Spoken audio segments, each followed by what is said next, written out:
விருதுநகர் மாவட்டம் அருப்புக்கோட்டையில் மறியல் போராட்டத்தின் போது பெண் டிஎஸ்பி மீது தாக்குதல். தலைமுடியை பிடித்து இழுத்த நிலையில் 4 பேரை பிடித்து விசாரணை.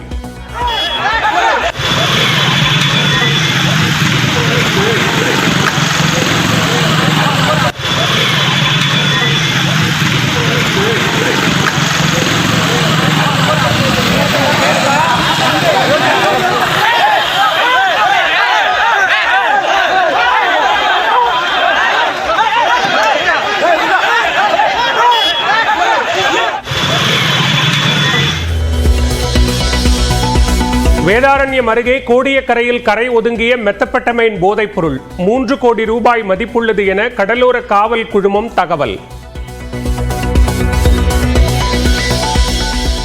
ஆந்திராவில் வெள்ளத்தால் தவித்து வரும் மக்களை மீட்கும் பணி தீவிரம். ஹெலிகாப்டர்கள் மூலம் உணவு மற்றும் குடிநீர் விநியோகிக்கும் மீட்பு படை.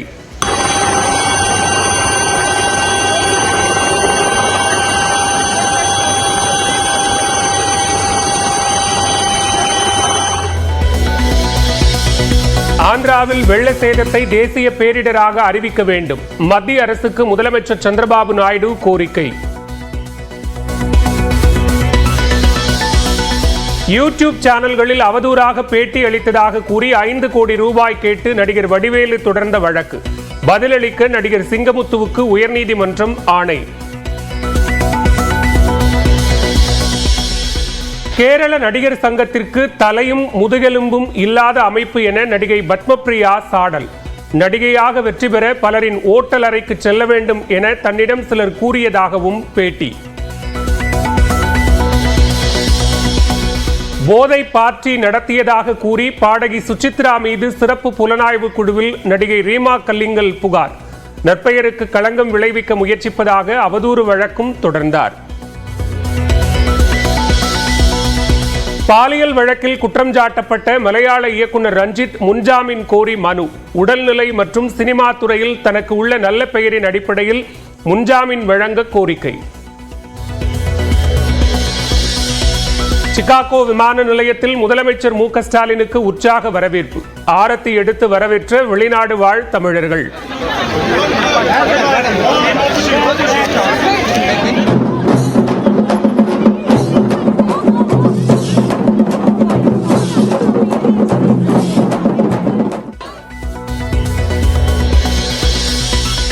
தோமாலை சேவையில் திருப்பதி ஏழுமலையானை குடும்பத்துடன் வழிபட்டார் எடப்பாடி பழனிசாமி. கற்பூரம் ஏற்றி தேங்காய் உடைத்து வழிபாடு.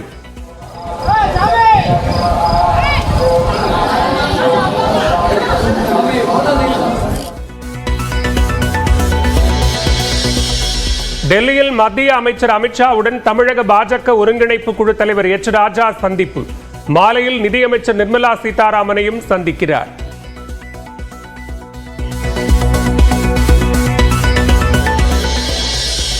விஜயின் தமிழக வெற்றிக் கழக மாநாட்டில் ராகுல் காந்தி பங்கேற்க வாய்ப்பில்லை. எந்த தலைவர்களுக்கும் இதுவரை அழைப்பு விடுக்கப்படவில்லை என தகவல்.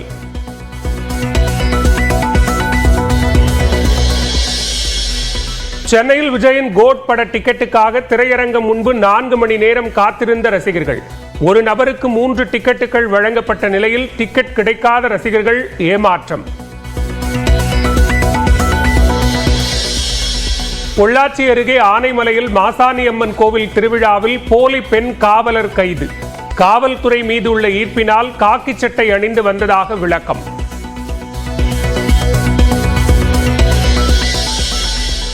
ஆதாரில் கைரேகையை புதுப்பிக்கவில்லை என்றால் ரேஷனில் பொருள் இல்லை என்பது பொய்யான தகவல். தமிழ்நாடு அரசின் தகவல் சரிபார்ப்பகம் விளக்கம். பள்ளியில் சாதிய மோதல்களை தடுப்பது தொடர்பான சந்துரு அறிக்கையில் உடன்பாடு இல்லை என உயர்நீதிமன்ற கிளை நீதிபதி சுப்பிரமணியன் அதிருப்தி. அறிக்கைக்கு பின்பே பொட்டு வைத்து பணிக்கு வருவதாகவும் கருத்து.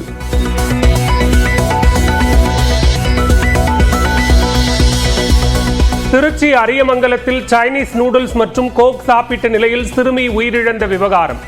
ஆன்லைனில் விற்ற உணவு நிறுவனத்துக்கு சீல்.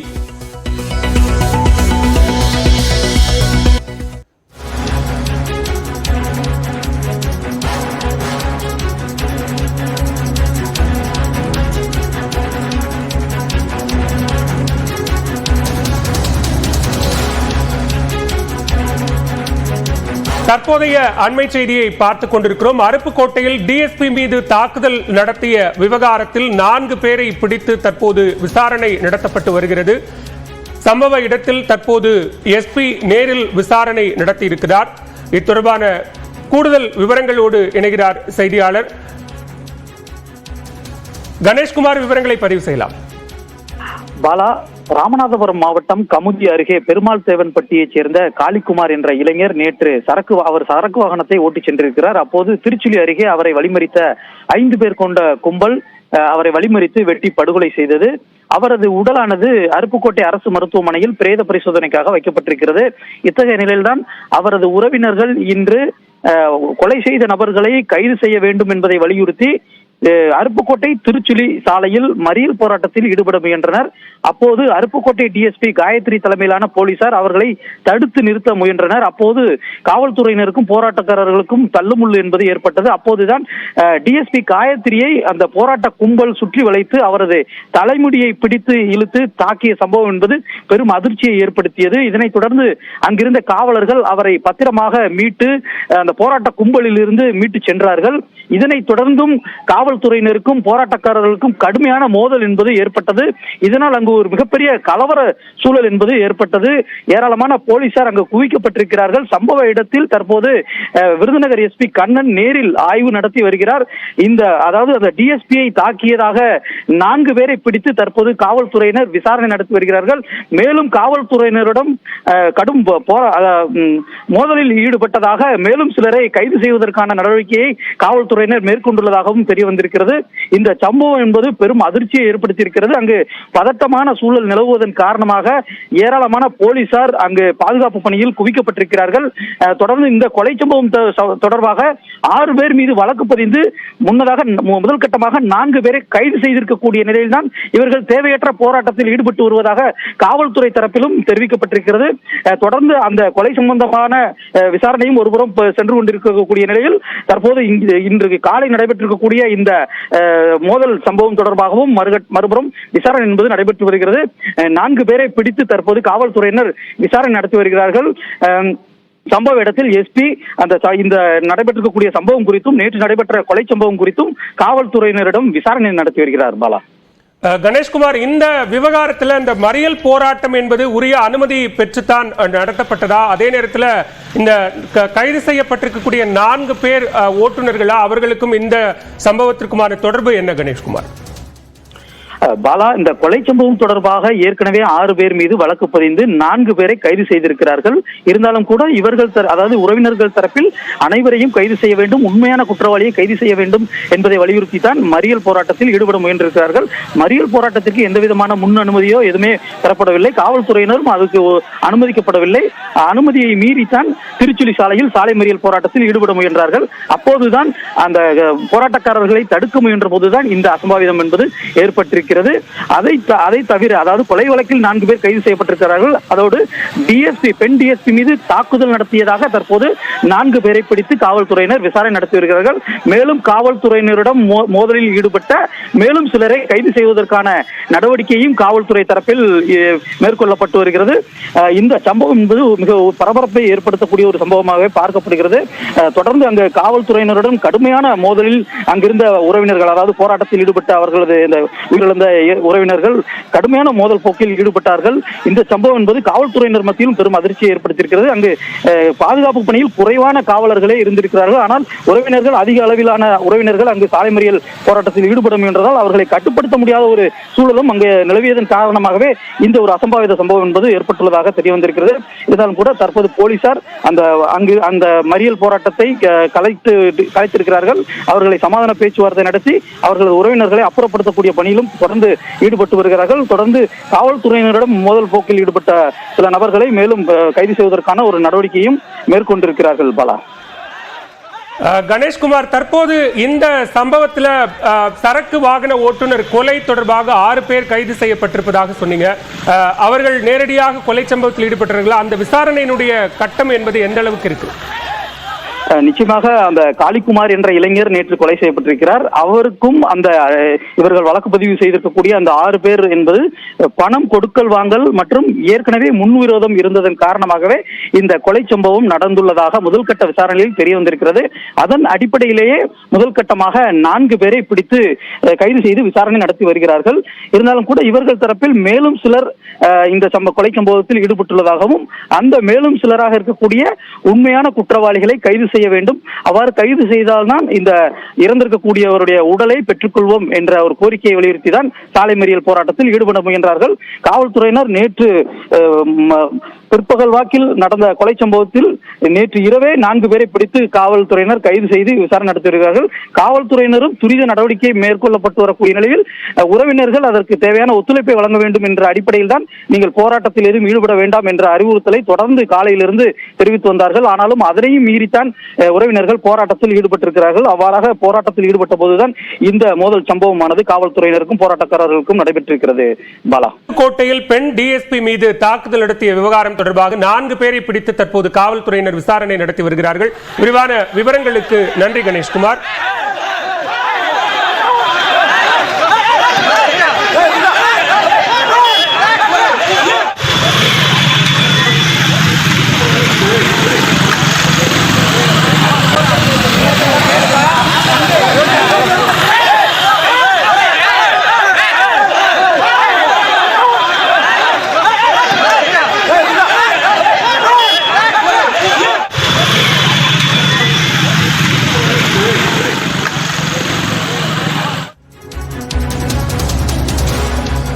மற்றொரு அண்மை செய்தியை பார்க்கலாம். தற்போது கேரளாவில் முகேஷினுடைய முன்ஜாமீன் மனு மீது நாளை மறுநாள் தீர்ப்பு வழங்கப்படும் என்ற தகவல் வெளியாகி இருக்கிறது. கேரள திரைத்துறையை உலுக்கிய ஹேமா கமிட்டி பாலியல் புகார்கள் தொடர்பாக பல்வேறு முன்னணி நடிகர்கள் தொடர்ந்து முன்ஜாமீன் கோரி நீதிமன்றத்தில் மனு தாக்கல் செய்து வருகிறார்கள். இந்நிலையில் மலையாள நடிகர் முகேஷினுடைய முன்ஜாமீன் மனு மீது நாளை மறுநாள் தீர்ப்பு வழங்கப்பட இருக்கிறது. கூடுதல் விவரங்களோடு இணைகிறார் சிறப்பு செய்தியாளர் முகிலன். விவரங்கள். முகேஷ் மற்றும் கொல்லம் எம்எல்ஏ முகேஷ் முன்ஜாமீன் மனுவை தாக்கல் செய்திருந்தனர். அது தொடர்பான விசாரணை இன்று நடைபெற்றது. இந்த விசாரணைக்கு பின்பு இந்த முன்ஜாமீன் வழக்கு தொடர்பான தீர்ப்பு நாளை மறுநாள் வழங்கப்படும் என்று கேரள அரசு அறிவித்து கேரள உயர்நீதிமன்றம் அறிவித்து தற்போது வழக்கை ஒத்திவைத்திருக்கிறது. அதே போல ஏற்கனவே முன்ஜாமீன் கேட்டு மனு தாக்கல் செய்திருந்த இடவேல பாபு அவரோட முன்ஜாமீன் மனுவும் அது தொடர்பான தீர்ப்பும் நாளை மறுநாள் வெளியாகிறது. மிக முக்கியமாக கீழமை நீதிமன்றமானது இன்று வரை முகேஷை கைது செய்யக்கூடாது என்று ஏற்கனவே ஒரு தீர்ப்பு வழங்கியிருந்தது. இன்னைக்கு அது முடிவடைவதை அடுத்துதான் முன்ஜாமீன் மனுவால் தாக்கல் செய்யப்பட்டிருந்தது. ஆனால் தற்போது அவர் உயர்நீதிமன்றத்தை நாடியிருந்தால் அது தொடர்பான வழக்கு நாளை மறுநாள் வெளியாகிறது. பாலா, கேரளாவில் நடிகர் முகேஷ் முன்ஜாமீன் கேட்டு தாக்கல் செய்த மனு மீதான தீர்ப்பு நாளை மறுநாள் வழங்க இருக்கிறது. நடிகர் இடவேல பாபு முன்ஜாமீன் கோரி தாக்கல் செய்த மனு மீதான தீர்ப்பும் ஒத்திவைக்கப்பட்டிருக்கிறது. விரிவான விவரங்களை வழங்கியமைக்கு நன்றி முகிலன். மலையாள திரைக்கலைஞர்கள் சங்கத்திற்கு முதுகெலும்பு இல்லை என்று நடிகர் பத்மபிரியா காட்டமாக குற்றம் சாட்டியுள்ளார். கேரளாவில் ஹேமா அறிக்கை குழு வெளியான பிறகு மலையாள நடிகர்கள் மீது அடுக்கடுக்கான பாலியல் குற்றச்சாட்டுகள் முன்வைக்கப்பட்டு வருகின்றன. இதனைத் தொடர்ந்து மோகன்லால் தலைமையிலான மலையாள திரைக்கலைஞர்கள் சங்கத்தின் ஒட்டுமொத்தமாக ராஜினாமா செய்வதாக அறிவித்தனர். இதற்கு எதிர்ப்பு தெரிவித்த டொவினோ தாமஸ், வினுமோகன், அனன்யா மற்றும் சரையு ஆகியோர் தாங்கள் தொடர்ந்து சங்கத்தில் நீடிப்பதாக தெரிவித்தனர். இந்நிலையில் மலையாள திரைக்கலைஞர்கள் சங்கத்தை கலைத்ததற்கு கோழைத்தனமான செயல் என்று நடிகை பார்வதி விமர்சித்திருக்கிறார். அதன் தொடர்ச்சியாக மலையாள திரைக்கலைஞர்கள் சங்கத்திற்கு முதுகெலும்பு இல்லை என்று நடிகை பத்மபிரியா காட்டமாக குற்றம் சாட்டியுள்ளார். எதன் அடிப்படையில் அவர்கள் ராஜினாமா செய்தார்கள் என்று கேள்வி எழுப்பியுள்ள பத்மபிரியா திரைத்துறையில் பவர் குரூப் இருப்பதாக சாடினார். மேலும் ஹேமா குழுவின் அறிக்கையை 4.5 ஆண்டுகளாக அரசு ஏன் வெளியிடவில்லை என்றும் பத்மபிரியா கேள்வி எழுப்பியுள்ளார்.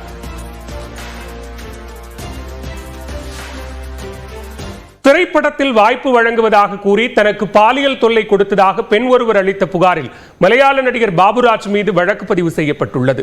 விஷாலின் உயிரமே வாகை சூடும், விக்ரமின் ஸ்கெட்ச் உள்ளிட்ட படங்களில் நடித்த பாபுராஜ் மீது பெண் ஒருவர் கேரள டிஐஜியிடம் பாலியல் வன்கொடுமை புகார் அளித்துள்ளார். அதில் தான் பட்டப்படிப்பு முடித்ததும் மூணாறில் உள்ள பாபுராஜின் ரிசார்ட்டில் வரவேற்பாளராக பணியாற்றி வந்ததாக குறிப்பிட்டுள்ளார். தனக்கு நடிப்பில் விருப்பம் இருப்பதை அறிந்த பாபுராஜ் கடந்த 2019ஆம் ஆண்டு கூடாஷா என்ற படத்தில் சிறிய கதாபாத்திரத்தில் நடிக்க வாய்ப்பு கொடுத்ததாக அப்பெண் கூறியுள்ளார். அதன் பிறகு புதிய படம் பற்றி விவாதிக்க ஆலுவாவில் உள்ள தனது இல்லத்திற்கு வருமாறு பாபுராஜ் அழைத்ததாக புகாரில் தெரிவித்துள்ளார். அங்கு சென்றபோது பாபுராஜ் மட்டுமே இருந்ததாகவும் அன்றைய நாள் முழுவதும் தனக்கு பாலியல் தொல்லை கொடுத்ததாகவும் அந்த பெண் கூறியுள்ளார். அவரிடமிருந்து தப்பி வந்த நிலையில் அதன் பிறகும் பல்வேறு படங்களில் வாய்ப்பு வழங்குவதாக கூறி பாபுராஜ் தன்னை தொடர்பு கொண்டதாக புகார் மனுவில் தெரிவித்துள்ளார். இந்நிலையில் புகாரின் அடிப்படையில் நடிகர் பாபுராஜ் மீது பாலியல் வன்கொடுமை வழக்கு பதிவு செய்யப்பட்டுள்ளது.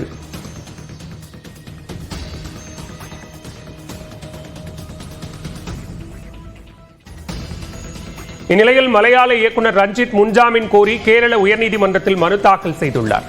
அதில் கடந்த 15 ஆண்டுகளுக்கு முன்பு நடந்ததாக வங்காள நடிகை அபாண்டமான குற்றச்சாட்டை தன் மீது சுமத்தி இருப்பதாக குறிப்பிட்டுள்ளார்.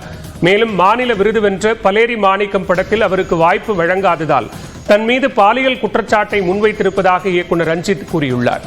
கேரள சலச்சித்திர அகாதமியின் தலைவர் பொறுப்பிலிருந்து தன்னை நீக்குவதற்கு கூட்டு சதி நடந்ததாகவும் ரஞ்சித் குற்றம் சாட்டியுள்ளார். தனக்கு உடல்நலம் பாதிக்கப்பட்டிருப்பதாக கூறியுள்ள ரஞ்சித் கடந்த 37 ஆண்டுகளாக திரைத்துறையில் நன்மதிப்புடன் இருப்பதாக முன்ஜாமீன் மனுவில் சுட்டிக்காட்டியுள்ளார்.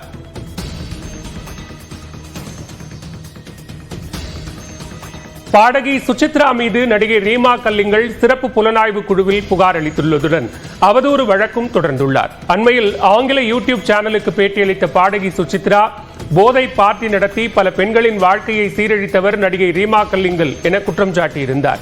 இதனை மறுத்துள்ள ரீமா கல்லிங்கல் சுசித்ரா தன் மீது அபாண்டமான குற்றச்சாட்டை முன்வைத்திருப்பதாக இன்ஸ்டாகிராமில் பதிவிட்டுள்ளார்.